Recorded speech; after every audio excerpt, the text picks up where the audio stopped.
La palabra de nuestro Dios la voy a leer en el nombre del Padre y del Hijo y la dulce comunión con su preciosísimo y dulcísimo Espíritu Santo. En el libro de Hebreos, capítulo 9, versos 27 y 28, que dice así: y de la manera que está establecido para los hombres, que mueran una sola vez, y después de esto, el juicio.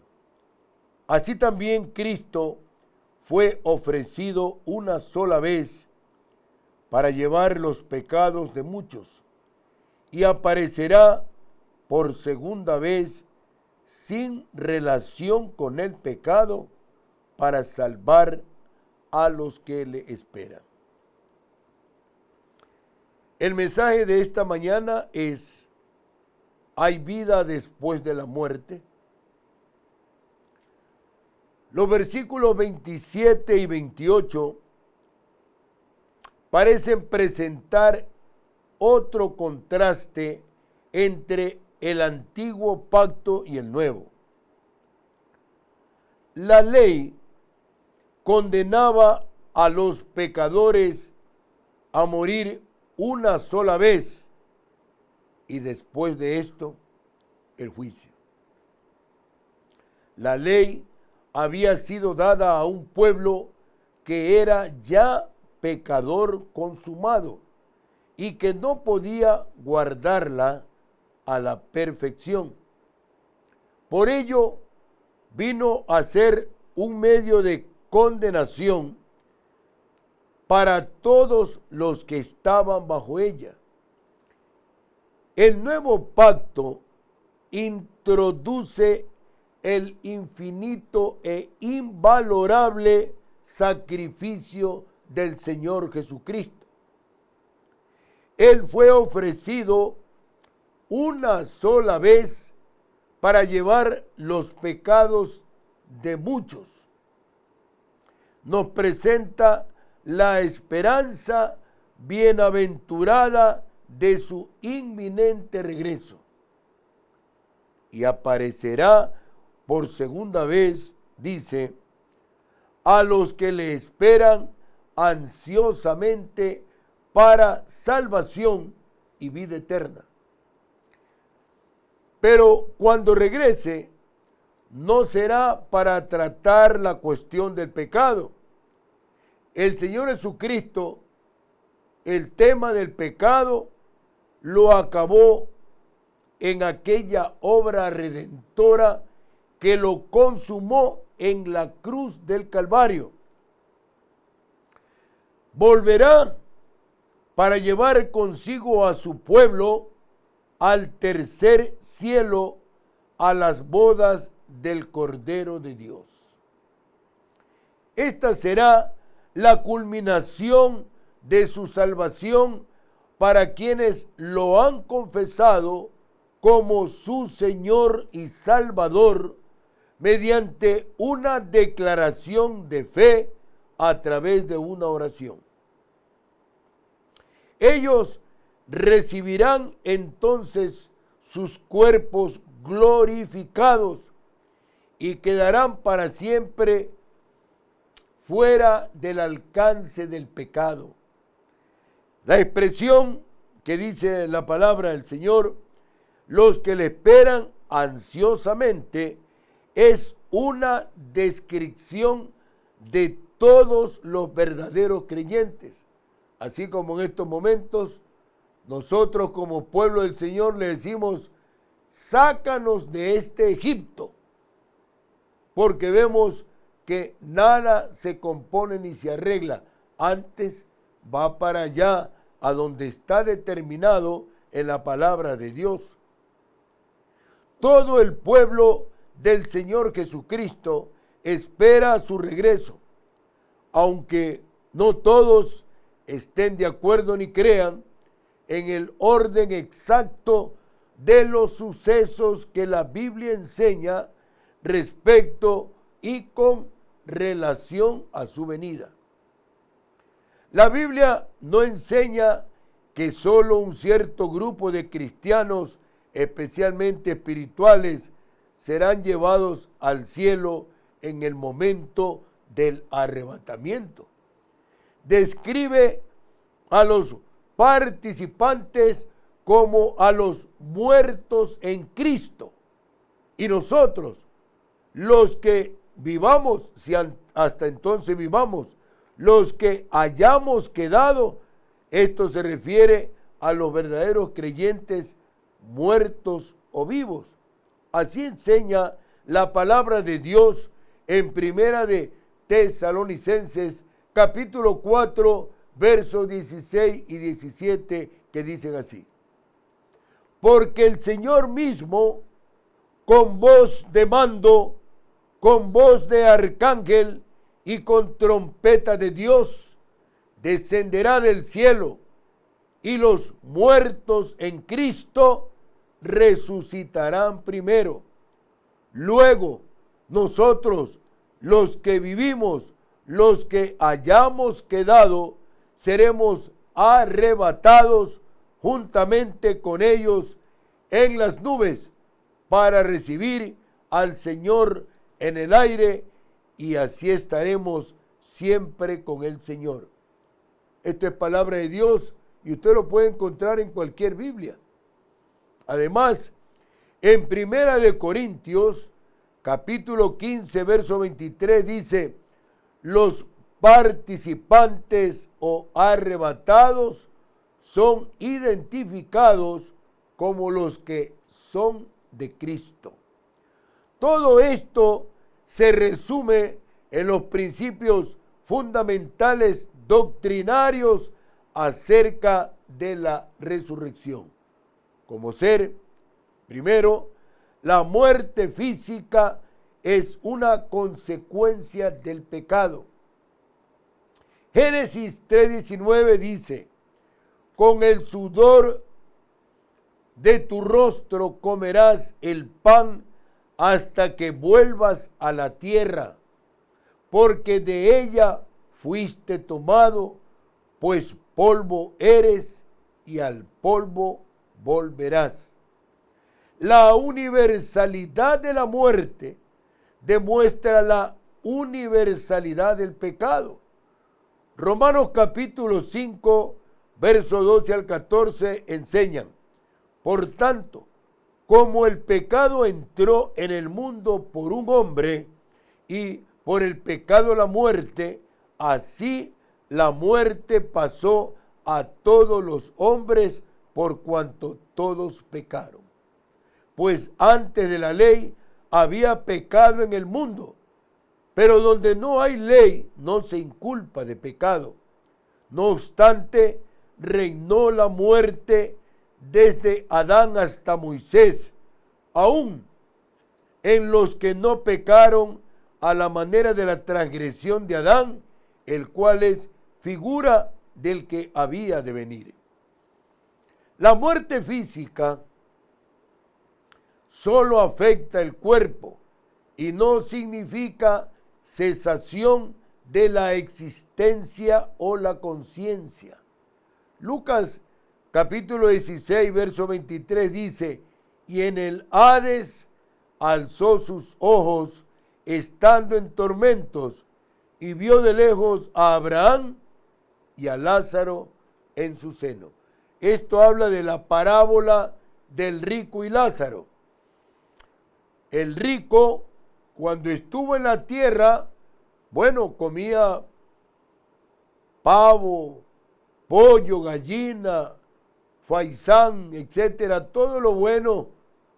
Y Lázaro, que era un mendigo, estaba ahí a los pies de la mesa y a los pies del rico. A Lázaro hasta los perros le lamían las llagas, dice la Biblia, y él le echaba los huesos que ya los había masticado y chupado, se los echaba y Lázaro se los comía. Pero se murieron Lázaro y el rico. Entonces, enseña la Biblia que estaba en el Hades, el lugar donde están los muertos. Allí estaba el rico. Y Lázaro estaba en el seno de Abraham, arriba. Y el rico le pide a Abraham que le permita a Lázaro que moje la punta de su dedo en agua para que se lo ponga en la boca, porque ese tormento ya no lo podía soportar. A esto se refiere, a la muerte física. En tercer lugar, el fin de la muerte física siempre es la resurrección del cuerpo. ¿Cómo es esto? Primera de Corintios capítulo 15, verso 52, dice: en un momento, en un abrir y cerrar de ojos, a la final trompeta, porque se tocará la trompeta y los muertos serán resucitados incorruptibles y nosotros seremos transformados. Si el muerto estaba ahí en ceniza, el Señor vuelve ese cuerpo como era, incorruptible lo vuelve, porque le creyó a Dios, esperó en Dios y tuvo en su corazón al Señor Jesucristo. En cuarto lugar, porque la muerte física es una consecuencia del pecado. No por eso tiene que ser inevitable para los redimidos y hombres naturales. No, la Biblia enseña en el libro del profeta Daniel, capítulo 12, versos 2 y 3. Y muchos de los que duermen en el polvo de la tierra serán despertados, unos para vida eterna y otros para vergüenza y confusión perpetua.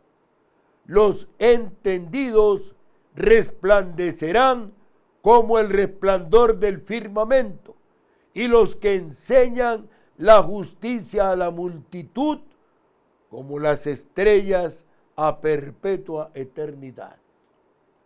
Cuando habla así, la palabra de nuestro Dios está diciendo de los que duermen en el polvo de la tierra, los que estuvieron en Cristo, los que lo recibieron en su corazón, ellos serán despertados para vida eterna. Y los otros, los que nunca quisieron saber del Señor Jesucristo, serán despertados para vergüenza y confusión perpetua. Y en quinto lugar, la muerte física para el cristiano tiene un carácter peculiar. Se la llama dormir, porque el cuerpo de ese cristiano puede despertar en cualquier momento. Filipenses capítulo 3, verso 20 y 21 dice: mas nuestra ciudadanía está en los cielos, de donde también esperamos al Salvador, al Señor Jesucristo, el cual transformará el cuerpo de la humillación nuestra para que sea semejante al cuerpo de la gloria suya, por el poder con el cual puede también sujetar a sí mismo todas las cosas. En sexto lugar, el alma y el espíritu viven independientemente de la muerte del cuerpo, al cual se lo describe como un tabernáculo, o más bien como una tienda donde vive el yo, tabernáculo del que nos podemos despojar.